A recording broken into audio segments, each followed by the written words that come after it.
They said family dinners were sacred. That night, silence cut deeper than any knife. The dining hall glowed with ritual chandeliers scattering fractured light across polished silver. The air was heavy with roasted pheasant and herbs, but beneath it lingered tension. The oak table stretched endlessly, a battlefield where words cut and silence struck harder. Portraits of ancestors stared down uniforms, stiff eyes locked in judgment. Sacred, they called these meals, but sacredness here meant obedience to Father's voice, to his hierarchy.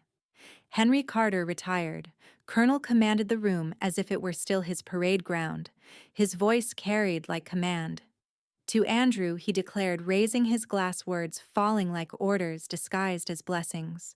The one who carries the Carter name forward with pride, with honor. Andrew straightened as if metals pinned themselves across his chest. His cheeks colored. His eyes flicked to me, then back to Father, unwilling to risk approval. My fork lay still beside cold potatoes. The silence around my name was no accident. It had shadowed me when I shipped to language school, when the Pentagon confirmed my posting, when I returned with commendation. Each triumph dissolved into air. I once believed Andrew might fill the hollow. Instead, he echoed Father. Yes, Andrew said quickly, the Carter line remained strong. Just as you taught us duty, honor, strength. Strength here excluded me. My service, my commendation, months abroad, decoding threats, none of it mattered. Strength was only what Henry blessed, and tonight, he blessed Andrew. I pressed the napkin edges, biting into my palms. Anger pressed like flame, urging me to speak, to claim recognition. But I saw the outcome. Father's chuckle, his condescension wrapped, as wisdom relatives, nodding, Andrew shrinking if I fractured the harmony. No victory lay in that skirmish. So I stayed still, holding silence like a soldier at post. If they mistook it for surrender, they misunderstood. My silence would not remain a cage, it would become my weapon.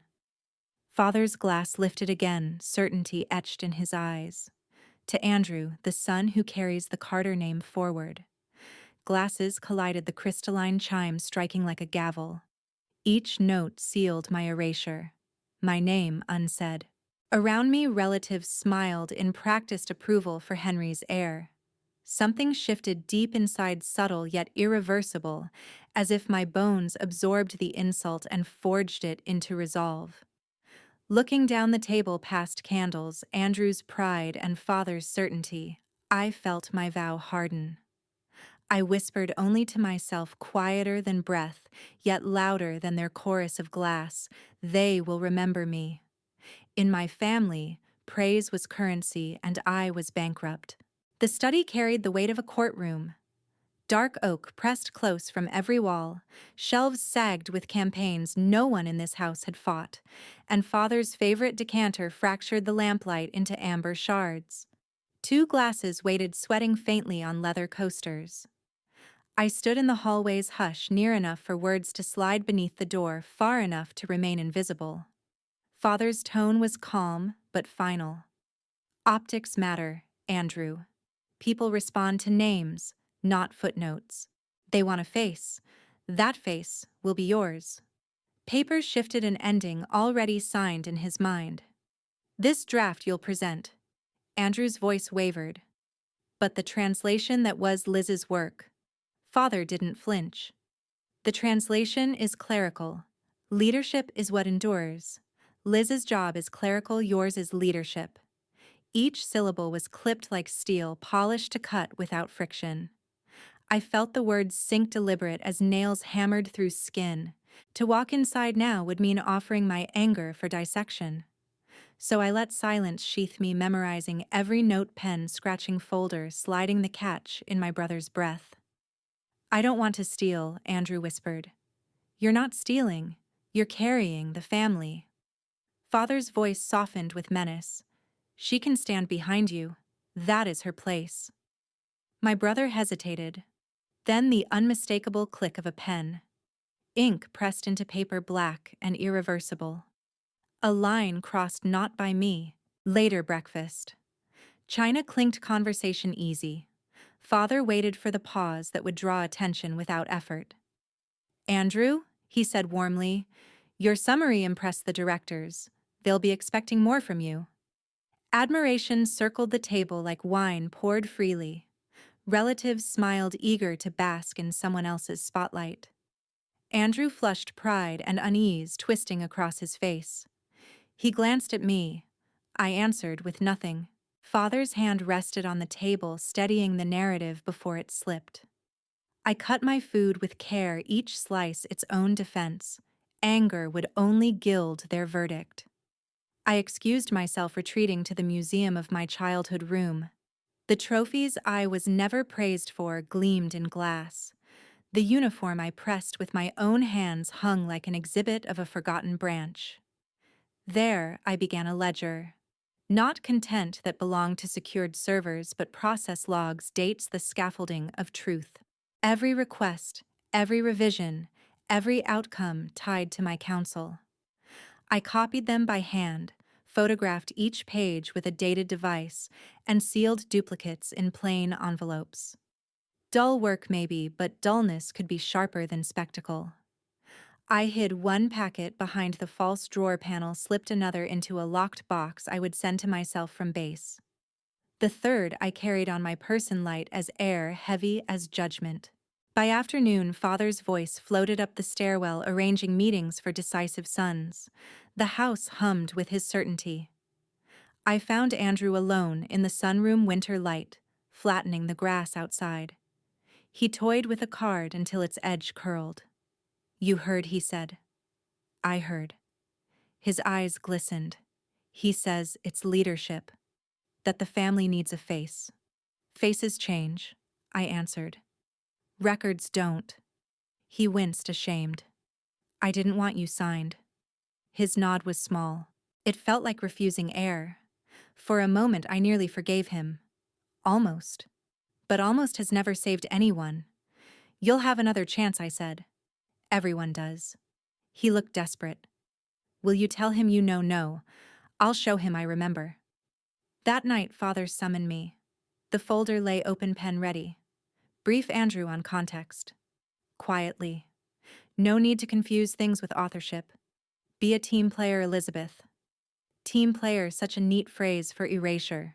I skimmed the summary, printed with ease, margin notes already forming in my mind. My name, absent my labor, intact. "Fine," I said, and his nod sealed the world as orderly again. But later, behind a locked door, I wrote down every phrase from the study. Every timestamp, every gesture. Not anger, not accusation, evidence. I folded it cleanly, slid it into an envelope, and eased the panel shut. The seed was planted. Even a whisper of truth can scorch a room built on lies. The chandeliers dripped light across uniforms pressed sharp as glass metals, gleaming like teeth. The reception hall hummed with clinking flutes and polished laughter, a sea of brass and protocol, where I already knew my place against the edges, half in shadow watching. Washington dressed its lies well. Father was in his element, standing taller in retirement than he had in service, the weight of his own legend carried easily in stories, polished smooth by years of retelling. Tonight, Andrew was his newest chapter. "My son," he announced to a circle of officers, produced an analysis that turned heads in the department. Vision clarity, qualities that run in the Carter blood. I felt the words snag against my ribs. That paper bore the shape of my nights, the structure of my translations, the silent hours bent over code no one admitted mattered. My brother lifted his glass, pale but steady, letting their applause drench him like sunlight. I stepped closer, voice measured, quiet enough not to disturb but firm enough to be heard. "Admiral, if I may, some of that work came through translation." The source material was layered. It took time to piece through. Father's hand cut through the air like a gavel. "Stay in your lane, Elizabeth." His smile was iron dressed as warmth. Clerical notes have their value, but leadership demands vision. Laughter rippled politely, the kind that knows where power sits. Heat climbed my throat, but I swallowed it whole. The silence that had once been imposed on me, I wore it now like armor. Still whispers floated carried by champagne breath, always reaching. Can't stand being overlooked. No wonder Henry puts his faith elsewhere. I scanned the room.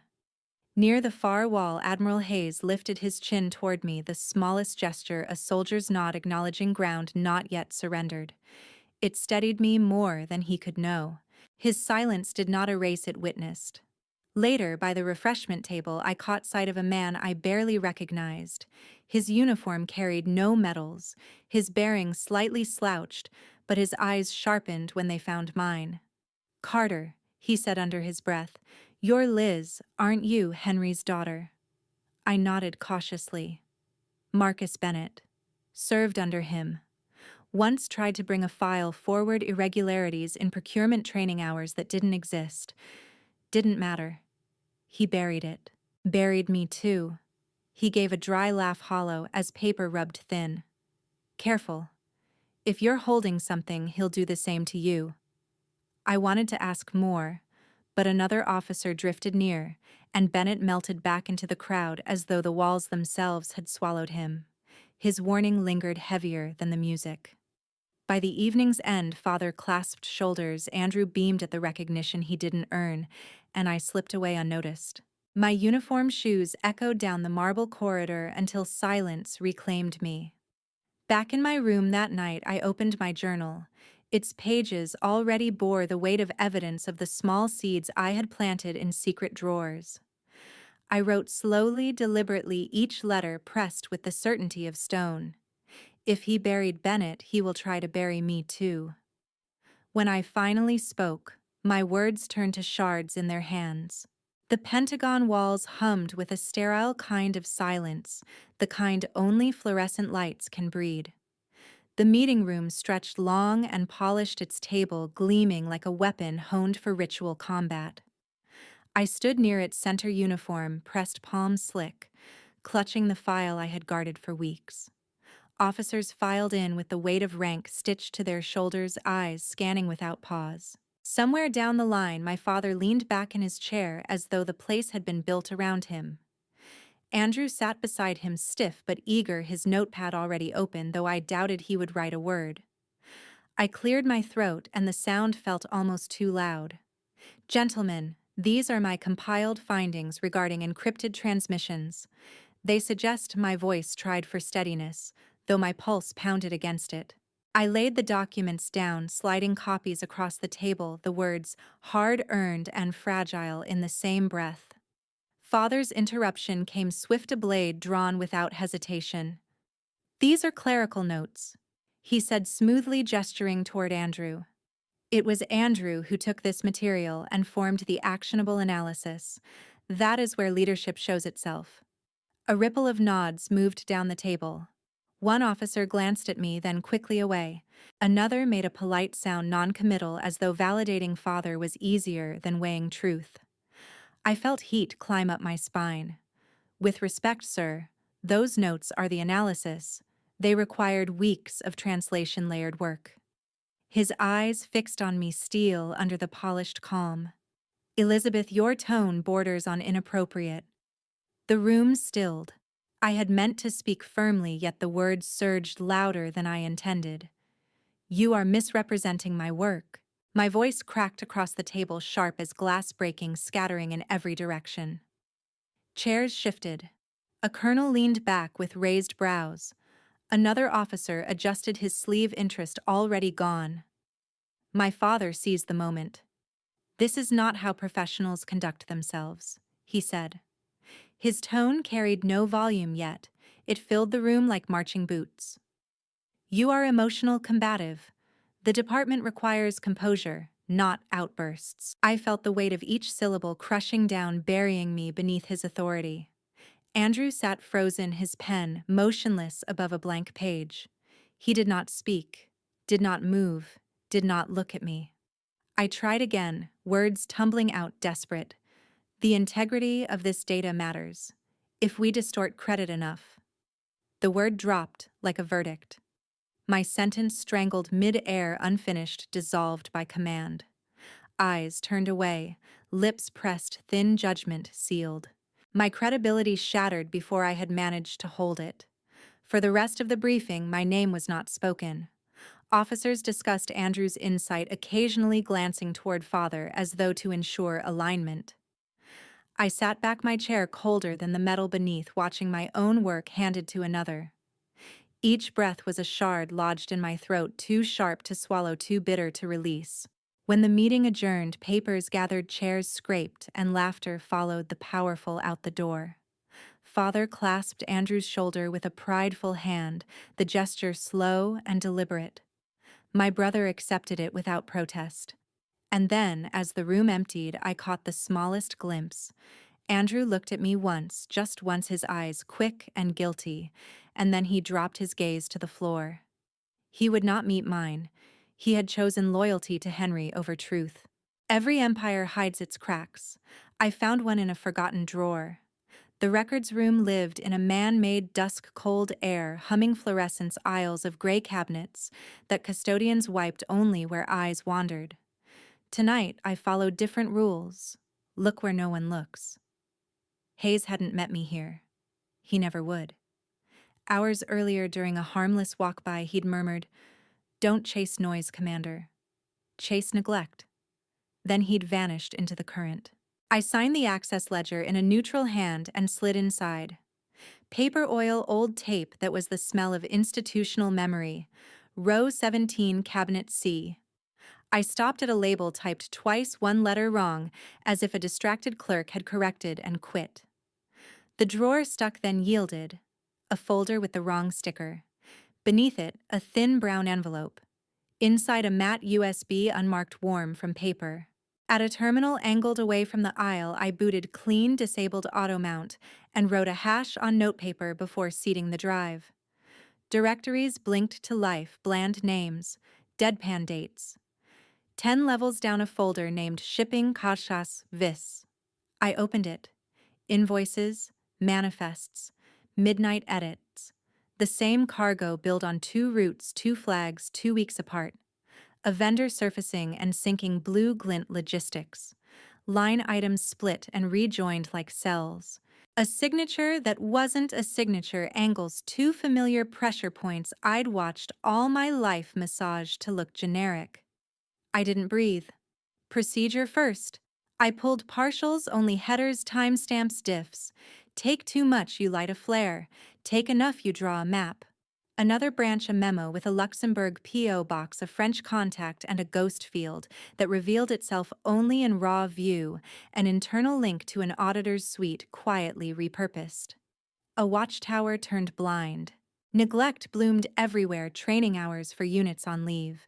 Storage fees for a warehouse that had failed inspection that same month. A badge issued to a technician who'd already retired. Neglect, yes, but threaded with design. I sketched a small diagram on a legal pad, dates, arrows, a star where routes crossed twice, and wrote the disciplined words that survive courtrooms appears, suggests likely. Anger burns accuracy. I needed accuracy. Back in Shipping Viz, a subfolder marked O held something stranger, diagram, overlays, sightlines, vendor routes across a mezzanine I recognized from photographs, a camera icon by a balcony window, notes about press badges, measurements beside a tripod that compensated for recoil. Logistics, yes, but not of freight. Enough. The more you know here, the easier it is to step wrong later. I compressed the partials, encrypted them, and labeled the archive with a name only I would understand. From my pocket, I took the blank chain of custody label Hayes had slipped me with a casual handshake. Time initials hash. Evidence wants to be believed, you teach it how. I wiped the terminal, then wiped it again, refiled the envelope, but not where I'd found it. 1 row over 1 slot down, misaligned by a single habit. People search where they've succeeded before. I prefer to teach them nothing. In the corridor, a bulletin's stale line about ethics training made me smile without humor. On the service stairs, cool concrete leached heat from my skin. I held the labeled envelope against my chest and counted 4 in, 4 out until my pulse obeyed. I didn't need a confession. I needed math that didn't blink. Tonight, I had enough to start. Tomorrow, I'd return for the rest. I would make the ruin tidy, not loud. Her access log leaves a trace Henry will soon know someone searched. Lies are stitched with fine thread, but one tug can unravel it all. After midnight, the archives exhaled. Fans hummed. Exit lights drew a ribbon. Cabinets stood. I signed in with steady hands, then slipped into a corner Carol screen angled for privacy. The USB warmed in my palm as if it remembered other hands. I sandboxed it, verified the check. Some isolated the volume, worked the knot. The first directory looked respectable: invoices, training lines, storage fees. The math failed. A route billed twice beneath two flags. Hours posted for a unit on leave. A correction line with no correcting entry. I decrypted slivers, headers, hashes, stamps. Copy hash log. Commander. The voice came softly behind me. I blanked the screen. Josh from IT, hair askew, badge lanyard frayed, set a thumb drive down. Legacy decryptor, he said. Run it in a container. Also, your profile tossed a minor flag. Cache issue. I'll clear it. He left. I waited for the door to seal. The old tool opened deeper seams. Encrypted memos bled into view with watermarks. One overlay mapped a mezzanine angle's sight lines, recoil tolerance, logistics, but not of freight. I took headers, not bodies, times, not names, just enough to prove the line existed without stepping on it. A second folder folded into a third, Luxembourg, Brussels, a mailbox feeding shells. Then a bland name, Blue Glint Logistics, surfacing, sinking, reappearing under altered registrations. I sketched a map on paper nodes, arrows, years.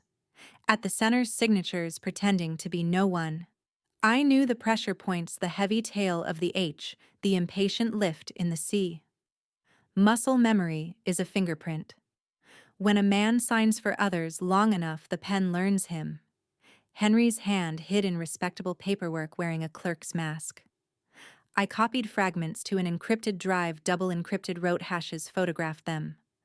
When the urge to grab everything surged, I let it pass. Panic is loud. Loud is traceable. On the walk home, the city felt hollowed by winter. In my apartment, I spread pages. I taped a timeline, no names, only dates and verbs, and circled places where blue glint slipped in and out. The radiator ticked like a metronome. My phone vibrated once, a line that wouldn't record. Status Hayes said, voice quiet enough to steady. Fragments cohere, I answered. Irregular payments, recycled vendors. Blue glint ties threads going back years. They'll come looking, he said. Make it boring. Accuracy, not drama. After the call, I checked logs. A field flickered, last login from a workstation I hadn't touched. Refresh. It blinked again, then vanished. I printed a tiny screenshot and stapled it to my log. Near dawn, I traced blue glint through corporate agents into a consulting outfit stamped with 3 interlocking chevrons. I'd seen those angles on a sponsor board. The last decrypt coughed up a ledger that didn't believe in arithmetic, 2 insurers for 1 weight, storage on a bay under repair, midnight edits that left no trail. It could survive a glance, not a reading. I backed up the partials, removed the USB, slid it into a sleeve. The freezer took a duplicate buried in peas because dull hiding places survive curious hands. A second envelope slid behind the drawer's false back. I wrote time path, file names, checksums. I wrote them twice. At 03:12, an audit job crawled my access list. The entry was a splinter. Splinters poison if you leave them. On my wall map, I boxed blue glint and wrote shell. Then I followed a 5-year trail to an authorization initialed by Henry's deputy beneath it, a slanted flourish I knew from checks and Christmas cards. Evidence doesn't shout. It waits. Mine did. I steadied my breath and let precision, not anger, speak. A Pentagon security officer knocks at her office door asking about irregular activity. I learned sometimes a whisper can be sharper than a shout. The garden wore its best manners, trimmed hedges, linen on the tables, polished silver coffee pots catching slivers of March sun. Family drifted among crocuses as if they bloomed on command. Laughter rang a shade too high, smiles held their breath. I took my seat beneath the old magnolia, the one whose roots cracked the brick walk years ago, a reminder that quiet things can pry stone apart. Father orchestrated the brunch, as if it were a review. Andrew sat to his right, napkin folded sharply, shoulders lifted by attention. Uncles and cousins formed a ring around them, hungry for the next approved story. I poured coffee, giving the surface time to still. Henry cleared his throat and the table leaned. Andrew's influence is growing, he announced, selecting phrases like medals from a velvet tray. Directors are listening. He understands how to turn material into motion. The compliments settled over my brother like a cloak he hadn't earned and didn't know how to remove. I kept my voice light enough to pass for weather. Speaking of motion, I said, has anyone heard of Blue Glint Logistics? The name traveled no further than the tablecloth, and yet I felt it strike. Father's hand paused above his cup. The silver spoon chimed once against porcelain small and bright as a crack. Andrew blinked. Blue, who a vendor, I said, stirring my coffee. Likes to change outfits. Shows up in old contracts that never stay put. Not brunch talk, Father replied smoothly. Let's not bore the family. His smile looked airbrushed from a photo he'd rather I forgot. I don't find supply chains boring, I answered, still mild, especially when they repeat themselves. Aunt Claire asked Andrew whether the directors would be at the gala. He tried to answer and kept glancing at Father for permission between syllables. The cousins exchanged puzzled looks as if a draft had slipped under the linen. The coffee pots kept catching sunlight, flashing signals no one else read. Father shifted tactics. What matters, he said, is that Andrew is stepping up. That's what a Carter man does. He sees the whole board. Boards are interesting, I said. Some moves only appear when you tilt the light. I let the sentence rest a beat too long. He heard the angle. Across the lawn, a server refilled glasses and lingered to listen the way staff do when the house has taught them history through tone. Andrew leaned closer. Liz, what is? Blue Glint. Father lifted a hand, dismissing fog we both could see. A trivial vendor. Elizabeth enjoys puzzles. He turned to the uncles with a tale about Andrew's latest meeting, a story that omitted dates and origins but dwelled on handshakes. The table laughed. I watched the laugh fall short of God's honest eyes. I ate slowly, counting minutes the way a navigator measures distance. The audit trace from last week might already be crawling toward me. The safest place to stand was center stage while acting like scenery. I let the garden do the boasting, bees nosing the early petals, the magnolia shedding pale stars onto the plates. The house had always believed beauty could discipline truth. Not today. Brunch dissolved into dishes and dispersal. The family flowed back toward the veranda. I drifted the other way toward the path with loose bricks. Father reached me at the head shadow, falling first. Stay out of things you don't understand. He said the words soft enough to bruise without witnesses. I met his gaze, and for the first time in years I did not lower mine. The wind lifted the magnolia scent between us, sweet and stubborn. I understand more than you think. A trap is only useful if the prey believes it set the path itself. The boardroom at Blue Glint gleamed with hygienic polished glass walls, leather chairs, a view built to imply inevitability. I arrived 15 minutes early with a tote binder and an expression that said, I belonged to the category no one notices. The lobby desk slid me a guest badge printed yesterday and forgotten. I clipped it on and breathed as the turnstile clicked me through. Inside, a receptionist pointed me to a waiting lounge, and I obeyed, detouring past a copier. I photographed the panel, then set down my tote and removed a manila folder. Assistants with folders are furniture. They passed without a glance. Henry emerged seconds later, eyes sweeping the corridor like searchlights. I angled my posture into invisibility. The meeting started. I followed a different map printer queue's side hall's doors that looked locked but weren't. The printer queue, a hall to a records alcove, a cabinet labeled with 3 digits and a hyphen. Board minutes nested in binders, labels identical dates, misaligned. Inside lay resolutions crafted to sound inevitable and buried near the end terse references to adjusted tonnage and rebuild cross-dock pairs. I set the binder on the copier, selected scan to folder using the stale admin credentials from my photo. The machine purred. Pages marched in light. I watched the screen and memorized the share. When the light bar finished, I canceled, then restarted to a different hidden directory noise to mask signal. I moved 3 minutes of paper. On my way back, I passed a glass partition and caught Andrew in profile at the long table.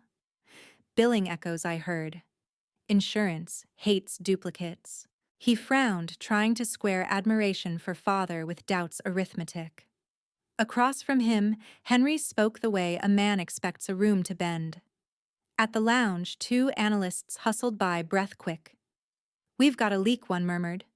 "Downloads flagging irregular paths." The other answered, "Run a sweep. Start with externals." My guest badge blinked sleepy green as I stood. The doors opened, and I stepped in with a cluster wearing corporate beige. I exited at conference level and looped to a stairwell. At the landing, I opened the stair door a finger's width. Voices moved past, Henry's among them. "Do a full internal sweep," he said. "Start with printer queues, shared drives, access logs. I want a name by noon." I eased the door shut. Back on the lobby floor, I entered a restroom stall and swapped my guest badge to a second lanyard with an outdated visitor tag I'd palmed earlier. Now the cameras would watch the wrong plastic. In the mirror, I changed my part and left by the catering corridor. A dolly and 3 silver carafes became my alibi as I pushed through the loading dock. I circled the block, entered a fogged coffee shop, and pulled out my tablet. The share path appeared after 3 careful steps. The scanned minutes opened like a lid. Adjusted tonnage became duplicate weights. Cross-dock pairs became the same shipment billed twice under 2 claims. A footnote referenced BG Logistics umbrella. I saved hashes, encrypted the partials, and dropped a decoy PDF. When I returned to the street, a black SUV idled at the curb. 2 men watched the glass. I walked the other way. My phone buzzed, then stopped. No caller ID, no voicemail. I reached the metro, paused by a map, and let a train arrive without me. I needed the lag. I powered down, took the next train, and stared until my reflection steadied. The text arrived as the doors slid open at L'Enfant Plaza, white on gray like chalk on slate hazes. Silence had always meant action. If he was quiet now, movement was underway. "They're closing in. Do not go home tonight. Every move forward carries the risk of being shoved twice as far back." Hayes's text pulsed in my head while the turnstile flashed red. I tried again. Red, a flat refusal. The guard's hand hovered politely toward the side gate. "Ma'am, please step over here." I did. The air smelled like toner and winter, the way bureaucracy keeps feeling at bay. "There appears to be a credential issue," the guard said. A second screen showed my photo rank and an access tree trimmed to stubs. A security officer approached. "You'll want HR." The words had practiced softness, the kind used for bad news. In the elevator, the mirrors returned a steadier woman. "Hayes told me not to go home. He didn't say what to do when home followed me to work." The officer spoke my name like a form field. "Wait in conference B." The HR officer arrived with a folder and a glass of water she didn't set down. "Commander Carter, there's an allegation of data irregularities tied to your profile." I watched the verbs "allegation irregularities tied." "Effective immediately, you are placed on administrative leave pending investigation." The phrase fit too neatly, as if waiting. 2 security escorts stood in the corridor. I signed where flags demanded keys stacked in a tray, like coins at a toll. "We'll need your badge." The HR officer added eyes apologizing procedure not. I set it down. Word travels fast. By the time I reached my office to collect personal items, conversations clicked off mid-syllable. Someone whispered, "She lost it in a briefing." Another hissed, unstable, as if it were contagious. I breathed to 4 and let the rumor pass. My office door blinked amber and refused me. A facilities tech opened it and waited while I chose what I may carry: a plant, a photo, a blank notebook. My screen showed a login prompt I could no longer answer. On my way out, I saw Andrew at the end of the corridor, half hidden near the emergency map. His tie was straight. His eyes weren't. He lifted a hand, then lowered it, studying the extinguisher tag. He said nothing. I said nothing. "I'm sorry," the HR officer offered as we reached the elevator. I nodded because there are economies to silence. At the curb, I didn't get in. I needed air. I crossed to a bench where wind pressed my coat. I took inventory: freezer, copy drawer, copy chain of custody notes inked with a photo-friendly pen. Decoys should keep amateurs busy. The real work was indexed to boredom. But if Henry had the sweep, he demanded boredom might not be enough. My phone vibrated once, unknown caller. I let it pass. A text arrived: per protocol, surrender removable media for audit. The word surrender amused me. Surrender is voluntary. This was extraction in Sunday clothes. In the afternoon, I found a quiet coffee shop and opened my notebook. I wrote times, locations, initials, hashes, breadcrumbs dull enough to survive.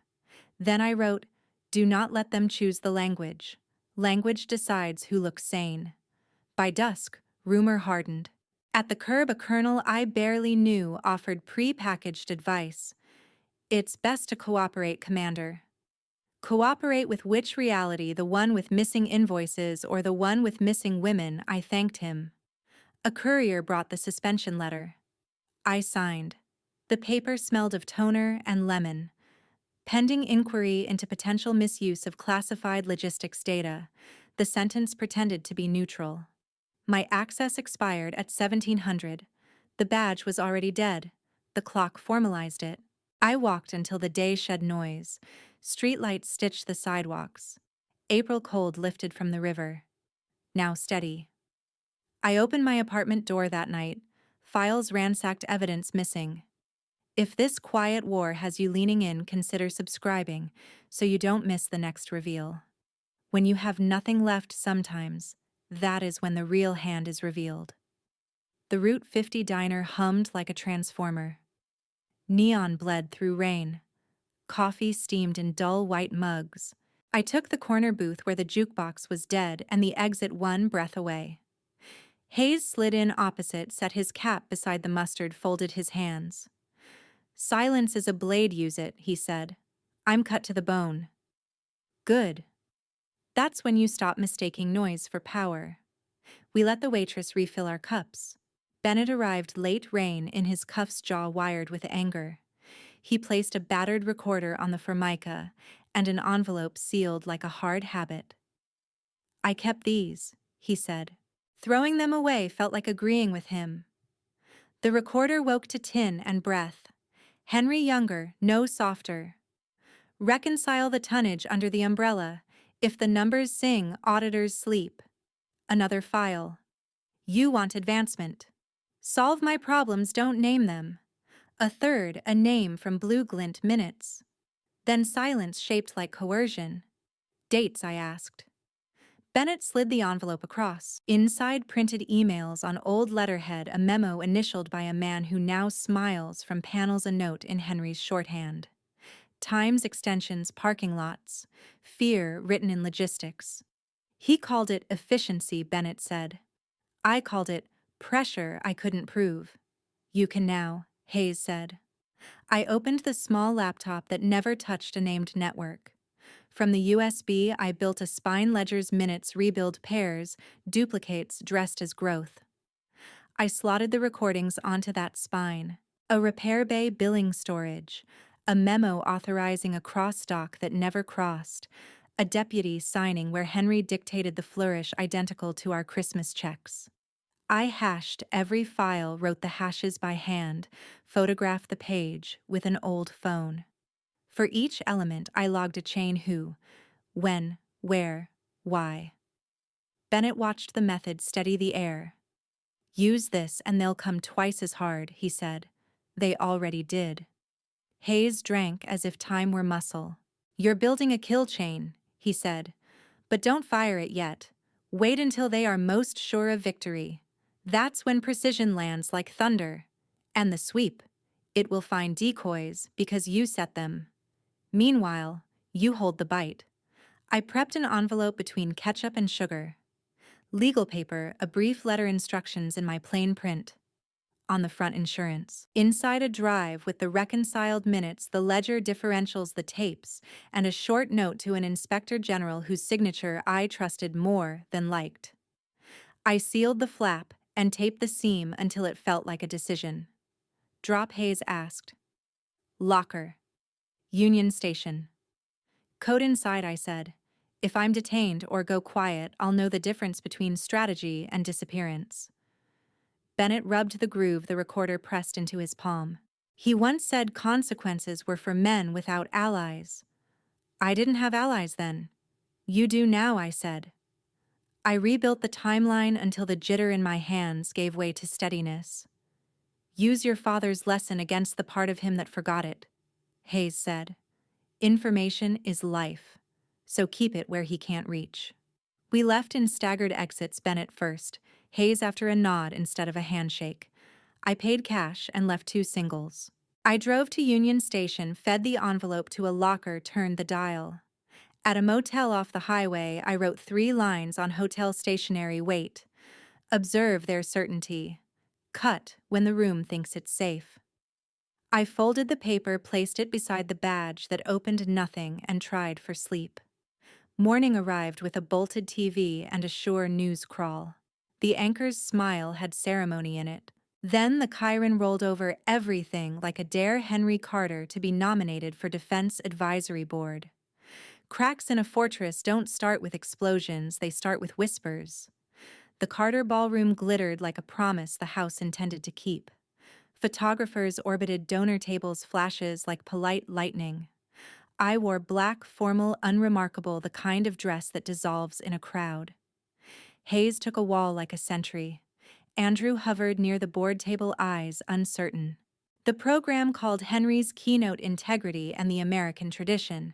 He approached the lectern with that measured confidence of a man rehearsed by applause. Donors leaned in. The MC's smile held. I traced the exits, clocked the press riser, and opened my phone to a draft email on a secure app. My reporter was old school, the kind who files FOIAs, so I sent her a small bite, not the kill one invoice image, 1 board minute snippet, 1 date that contradicted a shipment window. Subject A: crack, worth tapping. Then I slipped the phone into my clutch and became the attentive daughter in row 4.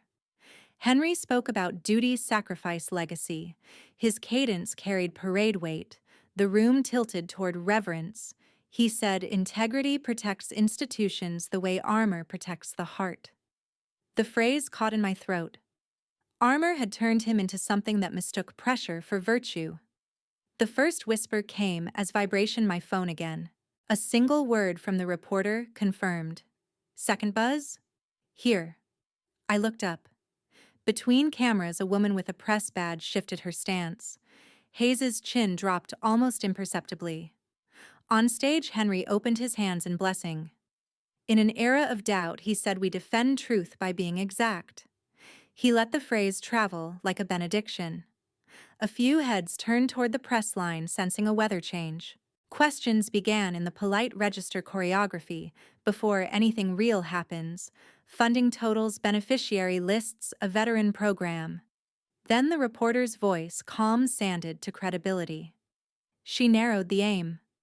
Colonel Carter, can you speak to Blue Glint Logistics adjusted tonnage pairs last spring?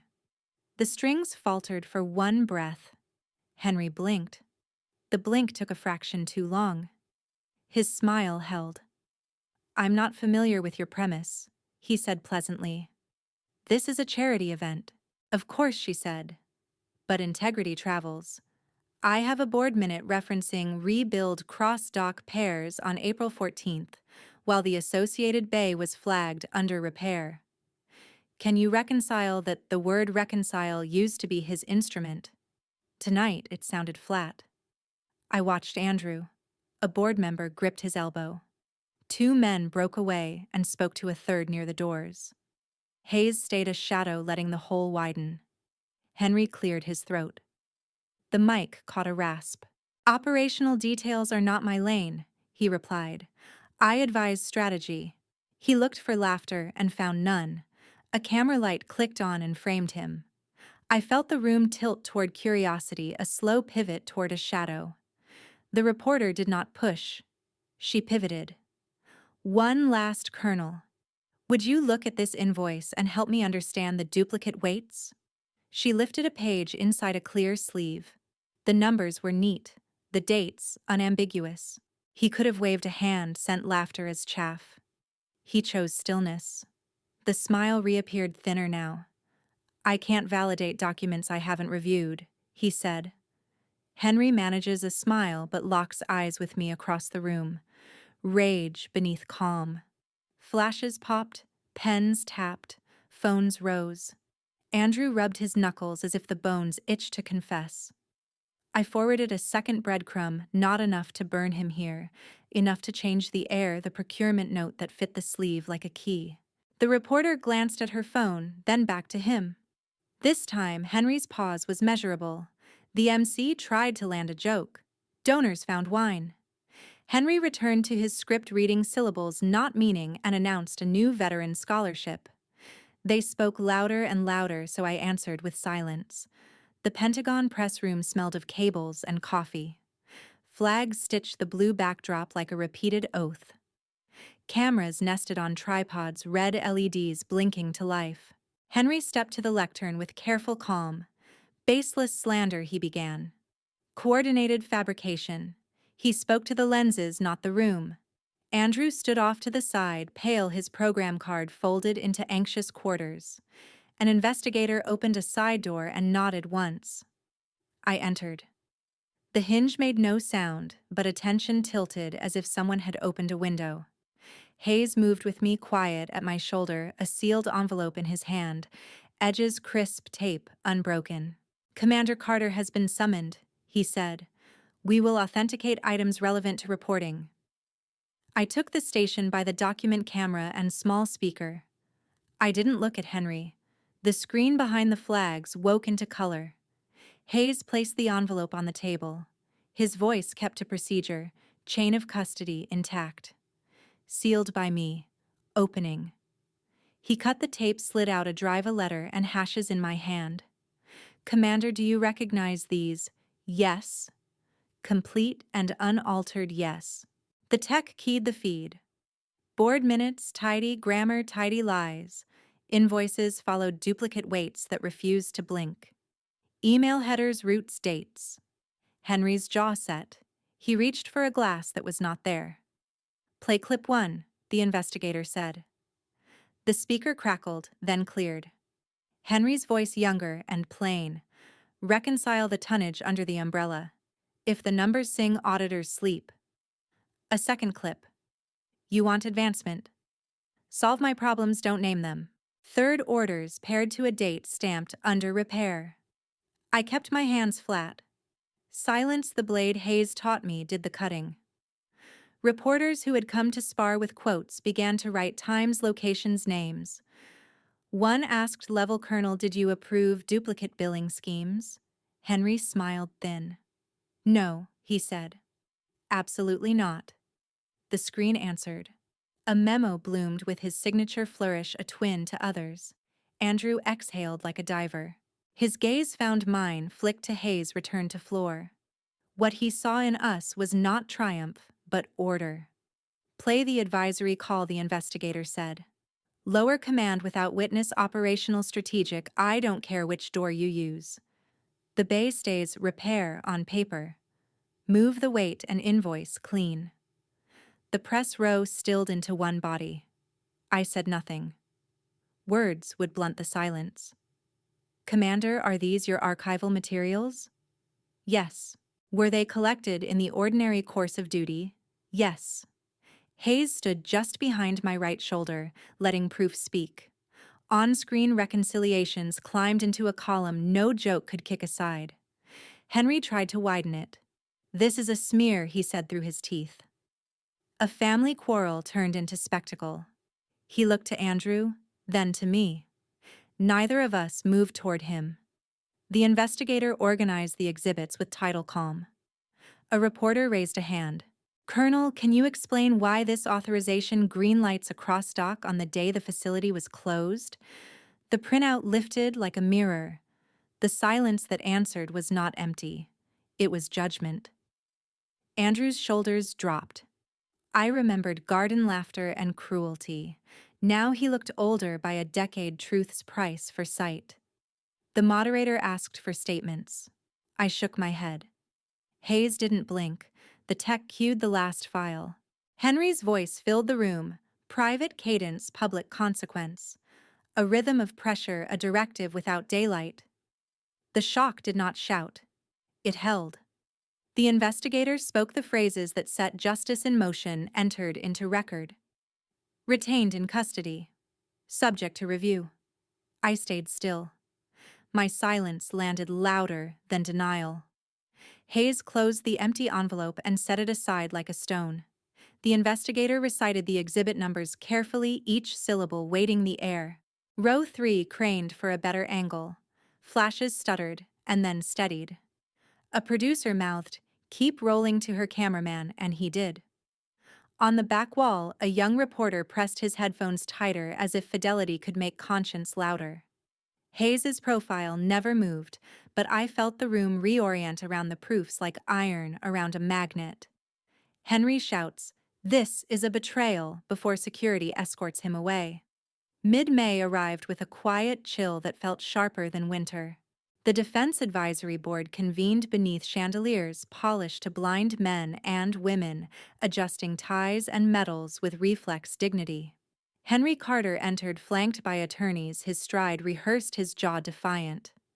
For decades, these halls bent to his authority. Today, they braced for his fall. The chair began without ceremony. In light of ongoing investigations, the nomination of General Henry Carter is withdrawn. The board will now vote on his removal. One by one, hands lifted. No speeches, no hesitation. I watched them rise like shovels turning soil. Henry's gaze darted, searching for a loyalist. None offered themselves. The tally came swift, final, undeniable, removed. In corridors, whispers scurried faster than aides. Corporate allies texted withdrawals, donors issued statements filled with cautious distancing. On my phone, notifications stacked contracts, frozen review, initiated immediate suspension. Blue Glint, the fortress Henry built, had sprung a fatal leak. His empire was not bombed, it was abandoned. That evening, Andrew drove me back to the estate. His grip on the wheel was pale, his silence heavier than reprimand. "He wants me to fix this," he finally muttered. "To call donors. To pretend nothing happened." Inside, Henry waited in the great hall, portraits of ancestors stiff above him. His tie was gone, sleeves rolled, but command still bled from his stance. "We rally," he ordered. "Andrew, you will speak to the board. Elizabeth, you will retract your nonsense. We will remind them of our name." "No," Andrew said. The word cracked the marble air. His eyes met mine, steady for once. "I won't cover for you anymore." Henry's face reddened. "This performance has destroyed the Carter name," I answered softly. "You did that yourself." His mouth opened, then faltered. For once, words failed him. He turned on Andrew, desperate. "Son, blood is the only contract that matters." Andrew shook his head, showing him emails stacked on his phone, resignations, cancellations, refusals. "Blood isn't a waiver. Not for fraud." Henry staggered toward the terrace, needing an audience like a man gasps for air. Cameras waited outside the gates, red lights hungry. He stepped into their glare. "This is slander," he shouted, voice rising above the crowd. "Cowards and traitors conspire against me. My family stands with me." He turned, expecting us at his shoulder. We remained inside. Reporters saw the emptiness where loyalty should have been. Silence spoke louder than rebuttal. Questions flew. Did you authorize duplicate billing? Did you direct blue glint contracts? Henry tried to smirk, but sweat betrayed him. He ranted, denied, accused, shadows. His voice cracked into rage. "You'll see. You'll all see." Guards edged closer. He shoved past their gestures, flailing. Cameras drank every second. The man who once commanded nations now looked like a cornered actor refusing his final cue. Back inside the house felt colder than stone. Andrew exhaled, shoulders lighter as if chains had slipped. He whispered, "It's over, isn't it?" I didn't answer. A phone vibrated on the table. I picked it up. The headline glared across the screen: "Federal indictment formally filed against General Henry Carter." The Carter name had collapsed, not with thunder, but with shame. Late May carried the soft warmth of spring, a season that seemed almost indifferent to scandal. I walked the narrow path of Arlington Cemetery, dew gathering on the toes of my shoes. Rows of white stones stood like disciplined sentinels stretching into infinity. I stopped at one marble marker, my mother's name etched into silence. Kneeling, I brushed stray petals away and whispered, "I'm still here. I survived him. Maybe that's enough." The breeze answered with no judgment, only calm. For years I had measured myself by battles lost at home. Now, with Henry indicted, the ground felt unfamiliar, like soil newly turned raw, but ready. Andrew's footsteps crunched softly behind me. He carried none of Henry's thunder, only the hesitance of a son stripped of certainty. "Liz," he said quietly, "I don't deserve to stand here with you." I didn't turn. "But you are here." His voice cracked. I saw everything, but I let him use me. I wanted his approval so badly I ignored the truth. You never stopped fighting for it." I finally faced him. His eyes were red but honest. "Approval is an honor," I said. "You know that now." He nodded, shoulders sagging. "I do. And if there's any way forward, it's because you carried the name when I didn't." Later that evening, my apartment felt smaller than usual, though the stack of files on my desk no longer carried dread. Admiral Hayes sat across from me, his uniform crisp, his gaze steady. He poured tea rather than whiskey, a symbolic shift. "You chose dignity over spectacle," he remarked. Not many would have held silence when the press begged for sound bites. That restraint, that was the blade. I smiled faintly. It cost me. My career's scarred, my record's smeared. Hayes leaned forward. "And yet you walk free with truth intact. Scars remind us we survived. Spectacle only feeds vultures." His words lingered long after he left. I looked around my modest living room, the cracked lamp, the faded rug. Nothing here glittered, but everything was mine. For the first time in years, I felt peace settle like evening rain. Family, however, remained fractured. Some cousins sent guarded messages of apology, thin as paper. Others kept distance, unwilling to confront the collapse of their patriarch. I no longer chased reconciliation. Respect, like trust, had to be earned. The turning point came unexpectedly. Andrew invited me to a small veterans event, one our father once dominated. When it ended, he took the stage briefly. Cameras flashed, though the crowd was sparse. He spoke with trembling conviction. "For too long, we attached the Carter honor to power. Today, I acknowledge the truth. That honor belongs to my sister Elizabeth." The room hushed. Applause rose not in thunder, but in measured waves, carrying sincerity rather than spectacle. I stood quietly at the back, letting his words fall like water across old wounds. Walking home later, I thought of my mother again. Justice had not been clean. It had torn reputations, broken families, scarred careers. But it had cleared a poisoned field, leaving space for something better.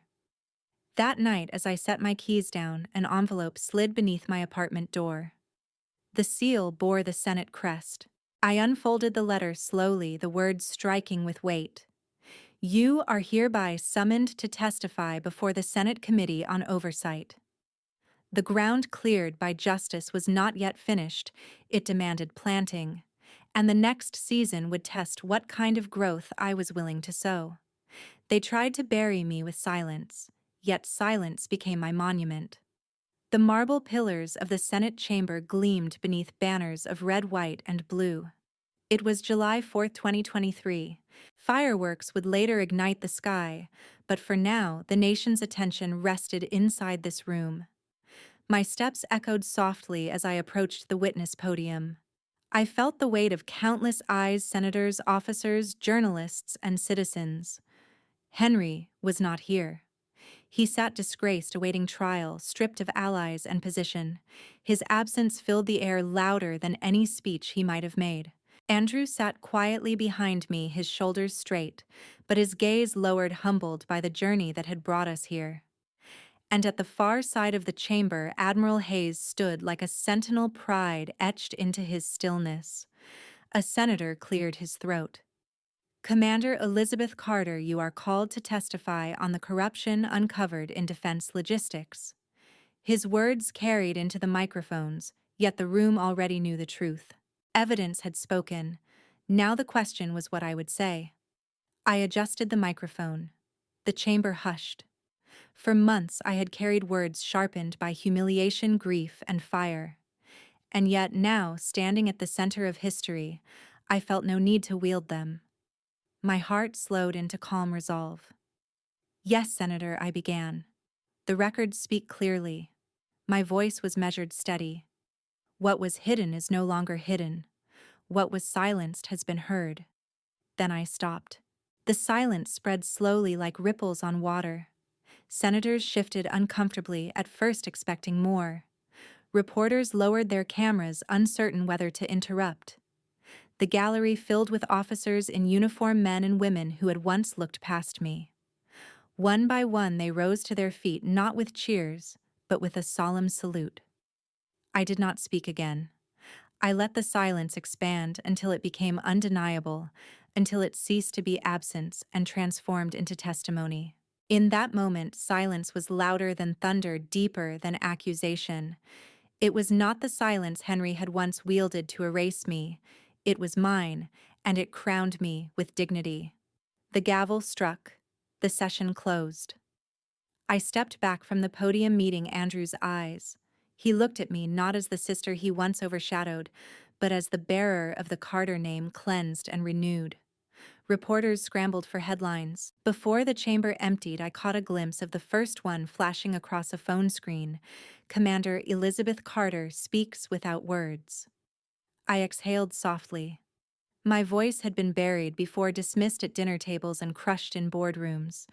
Yet here, before the nation, I had shown that silence itself could be a legacy, an inheritance forged not from power, but from truth endured. As we walked out together, Andrew leaned close. I whispered to him, barely audible, "This is only the beginning." Outside, the air carried the first distant crack of fireworks. A nation celebrated independence. I celebrated survival turned into legacy. The silence of that room would echo far longer than the noise of the sky. When I look back at everything that has happened, the silencing, the humiliation, the betrayals, and finally the moment where silence itself became my answer, I realize my journey was never just about me. It was about anyone who has ever been underestimated, dismissed, or told their voice didn't matter. I want you, the ones listening to my story now, to know that every moment of silence forced upon you can be transformed into strength. I stood in that Senate chamber and spoke more with quiet resolve than Henry ever did with all his bluster. That silence was not weakness, it was my monument. So I ask you, stand with me. Share your thoughts, your encouragement, and your reflections below. Tell me if you too have carried wounds hidden in silence. Speak to me as though we are allies, because we are. And let my story remind you that dignity does not come from noise or applause. It comes from holding steady when others would rather erase you. In your own life, when you feel buried, remember the very silence they use against you can one day rise as proof of your survival and your victory.